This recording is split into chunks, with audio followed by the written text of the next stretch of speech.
राजकुमार ने जानी कर्म की महत्ता। एक राजा ने अपने पुरुषार्थ से राज्य को समृद्ध बना दिया था। राज्य में प्रजा बड़ी सुखी थी, क्योंकि वह प्रत्येक वर्ग के हितों को ध्यान में रखकर काम करता था। जब राजा वृद्ध हुआ तो उसे योग्य उत्तराधिकारी की चिंता सताने लगी, क्योंकि उसे लगता कि योग्य उत्तराधिकारी के बिना सुव्यवस्था अव्यवस्था में बदल जाएगी और प्रजा की परेशानी बढ़ जाएगी। हालांकि राजा का एक बेटा था, किंतु वह अत्यधिक आलसी और कर्महीन था। वह स्वयं को मालिक समझता और शेष सभी को अपना गुलाम। यह अहंकार उसके आचरण में सदैव झलकता था। राजा उसे सुधारने के उद्देश्य से बुद्ध के आश्रम में छोड़ आया। बुद्ध ने अगले ही दिन राजकुमार को आदेश दिया, वत्स, यहाँ से 5 कोस पर एक जंगल है। तुम वहां जाकर फूलों के कुछ पौधे ले आओ और उन्हें आश्रम के अहाते में लगा दो। यह सुनते ही राजकुमार को बड़ा क्रोध आया, क्योंकि उसने तो आदेश देना ही सीखा था। चूंकि उसके पिता ने बुद्ध की बात मानने को कहा था, इसलिए वह मन मारकर जंगल गया और फूलों के पौधे लाकर आश्रम में लगा दिए। राजकुमार ने उन्हें सींचा और जानवरों से बचाने के लिए उनकी रात दिन रखवाली की। कुछ महीनों में सारा आश्रम भांति भांति के सुंदर फूलों से खिल उठा। राजकुमार अपनी मेहनत का ऐसा फल देखकर बहुत प्रसन्न हुआ।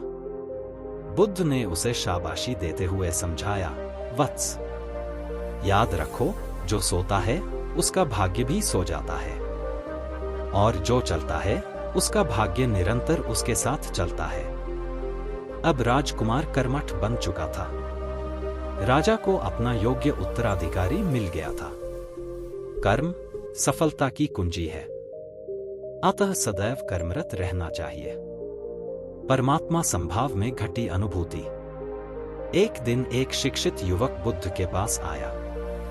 उसने बुद्ध को प्रणाम कर अपनी जिज्ञासा रखी, गुरुजी, आप ईश्वर की बात करते हैं, क्या आपने ईश्वर के दर्शन किए हैं, जो आप साधिकार इस विषय पर इतना कुछ कह पाते हैं? बुद्ध ने कुछ नहीं कहा और स्नेहपूर्वक उसके सिर पर हाथ फेर दिया। युवक ने समझा कि बुद्ध के पास मेरे प्रश्न का उत्तर नहीं है। फिर उन्होंने कहा, आओ हम कुछ देर यहाँ के बगीचे में घूमें।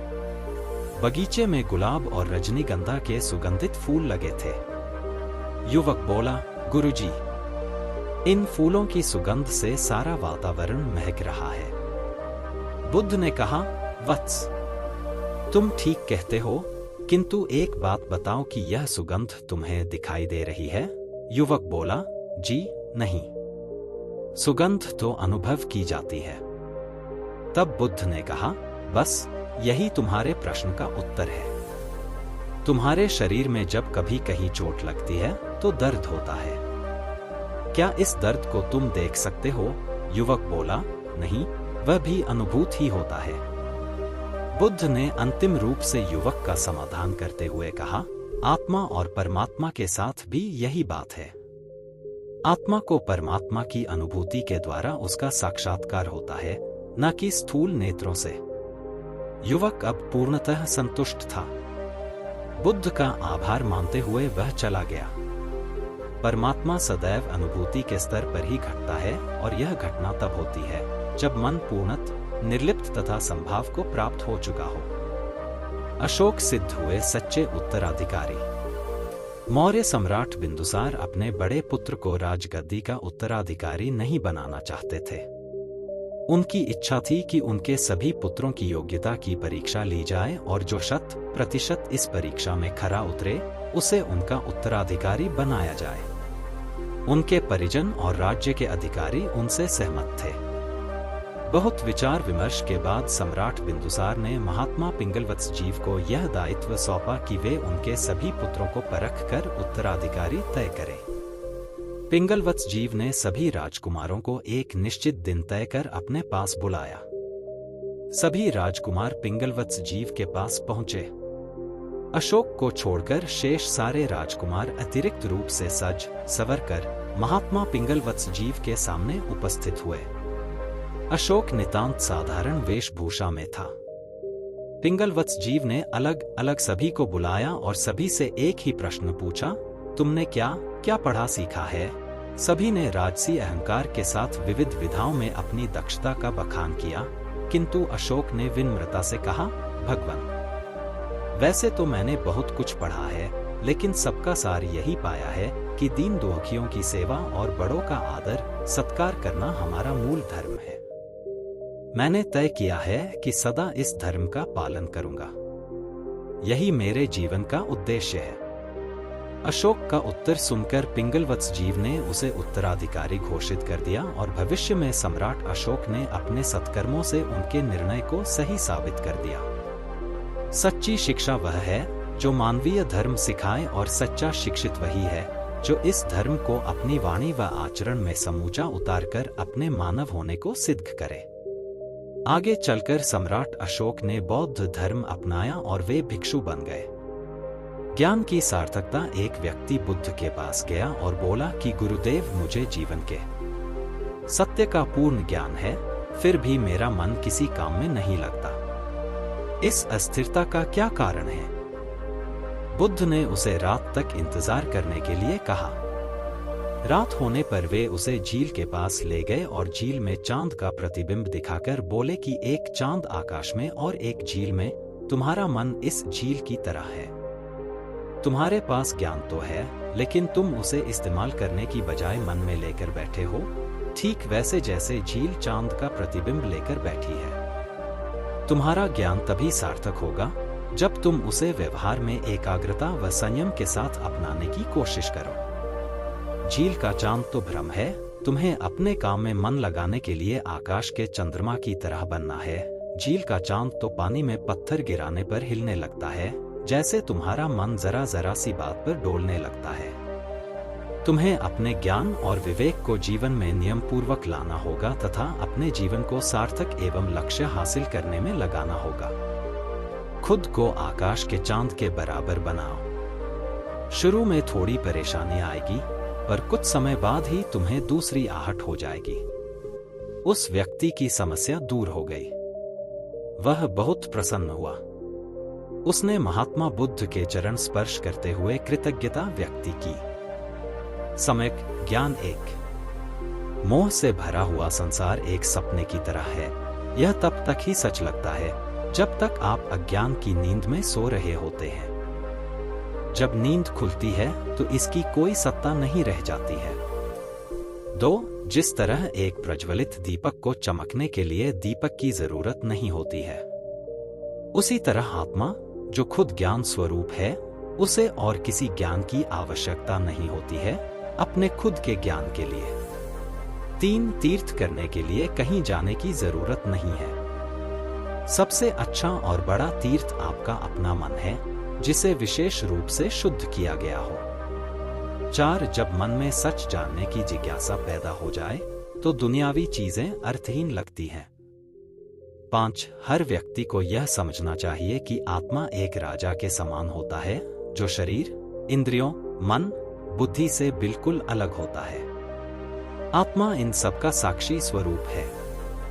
छेद अज्ञान के कारण आत्मा सीमित लगता है, लेकिन जब अज्ञान का अंधेरा मिट जाता है तब आत्मा के वास्तविक स्वरूप का ज्ञान हो जाता है, जैसे बादलों के हट जाने पर सूर्य दिखाई देने लगता है। 7. धर्म की किताबें पढ़ने का उस वक्त तक कोई मतलब नहीं जब तक आप सच का पता न लगा पाए। उसी तरह से अगर आप सच जानते हैं तो धर्म ग्रंथ पढ़ने की कोई जरूरत नहीं है। सत्य की राह पर चले। 8. आनंद तभी मिलता है जब आनंद की तलाश नहीं कर रहे होते हैं। 9. एक सच यह भी है कि लोग आपको उसी वक्त तक याद करते हैं जब तक सांस चलती है।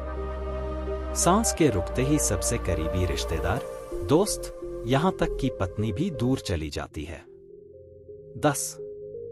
आत्मसंयम क्या है? आंखों को दुनियावी चीजों की ओर आकर्षित न होने देना और बाहरी ताकतों को खुद से दूर रखना। 11. सत्य की कोई भाषा नहीं है।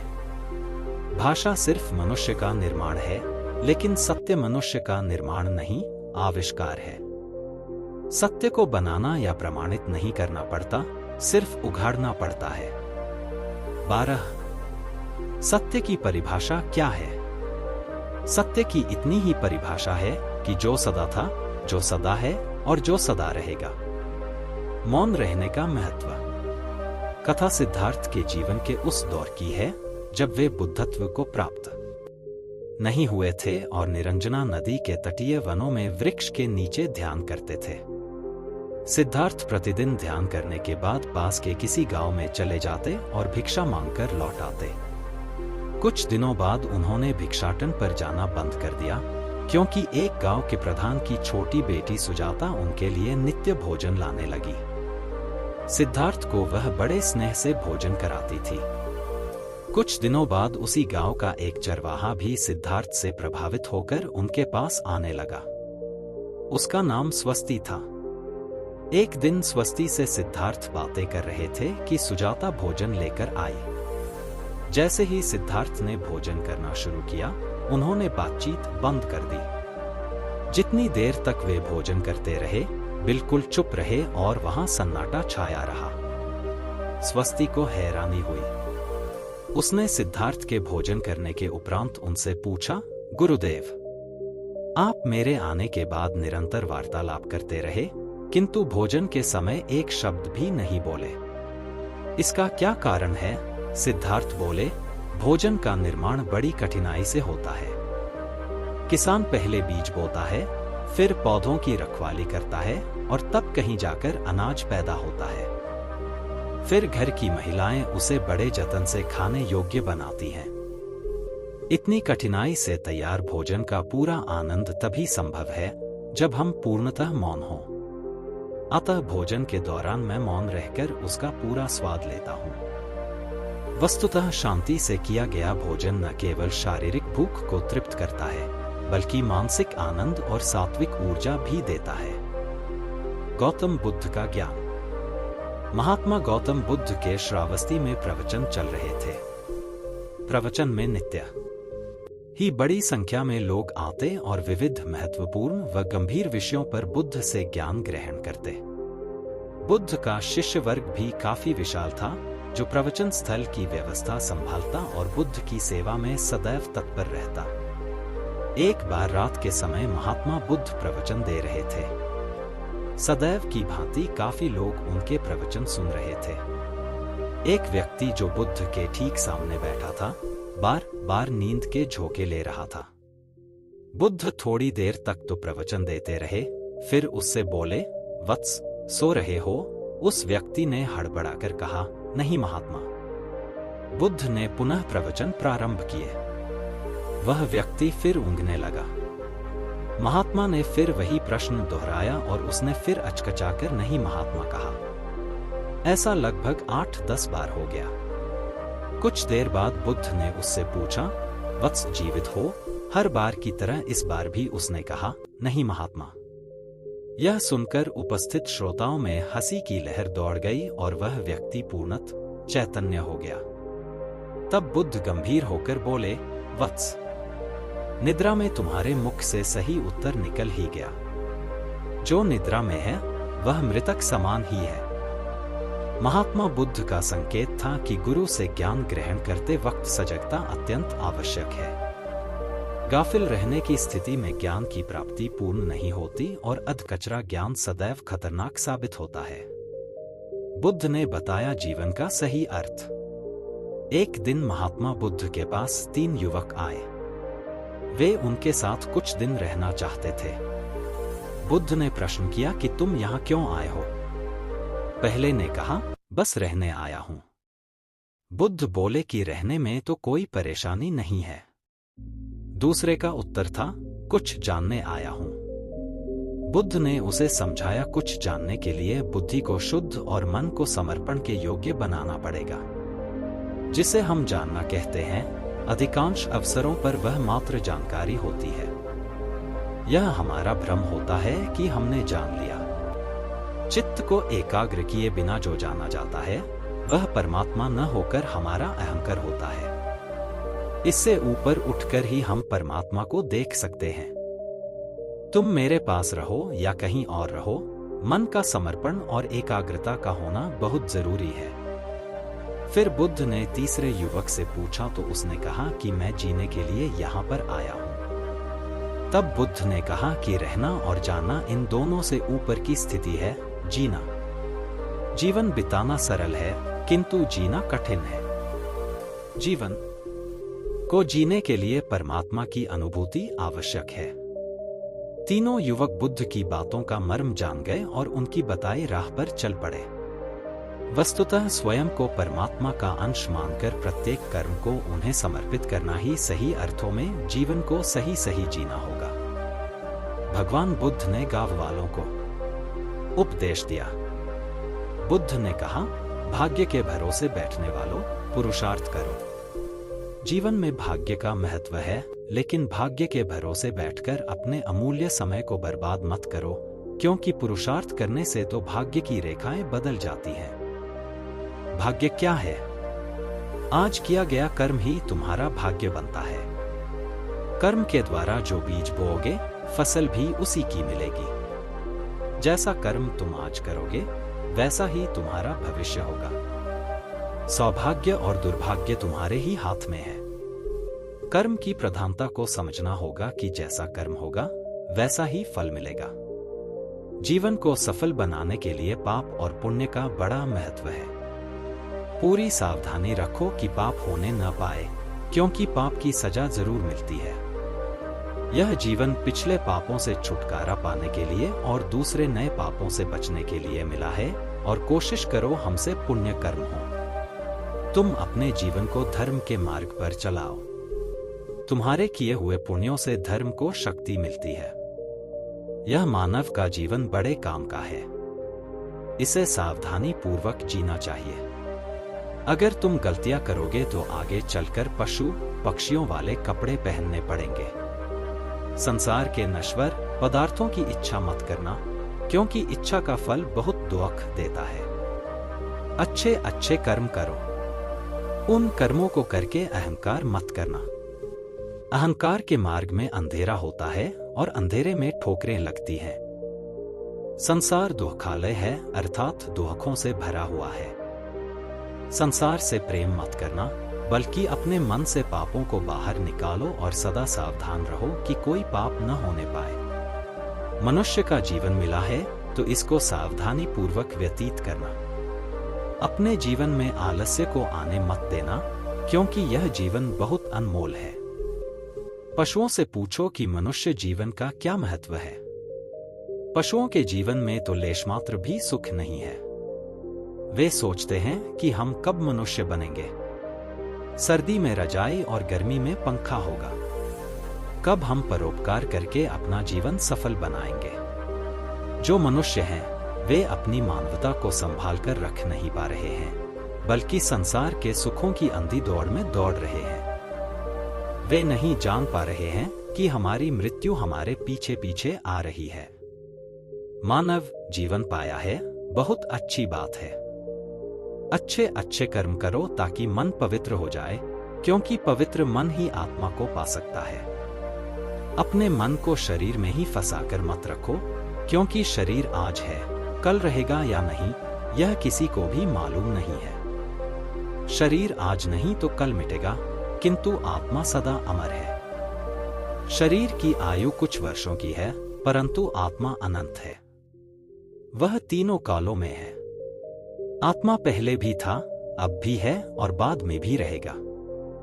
वह शाश्वत है, सनातन है, सूक्ष्म से भी सूक्ष्म है। संसार की सारी शक्तियां उसी से सत्ता पाती हैं। तुम मनुष्य बने हो। विचार करो कि तुम कौन हो। जब तक यह समझ में नहीं आएगा कि तुम कौन हो, तब तक तुम भटकते रहोगे। जब तक तुम अपनी भूल में सुधार नहीं करोगे, तब तक तुम शांति को प्राप्त नहीं कर सकते। शांति को पाना है तो मन को पवित्र करके आत्मा का अनुभव कर लो। आत्मा में ही अनंत विश्राम है। यह शरीर कुछ समय के लिए मिला है। वास्तव में तुम आत्मा हो। तुम्हारा शरीर जिससे शक्ति पा रहा है, वह आत्मा ही है, और वही आत्मा तुम्हारे शरीर में मौजूद है। आत्मा को जानना, आत्मा को समझना, आत्मा को पाना, आत्मा का अनुभव करना और आत्मा का साक्षात्कार करना, यह सब मनुष्य शरीर के द्वारा ही संभव है।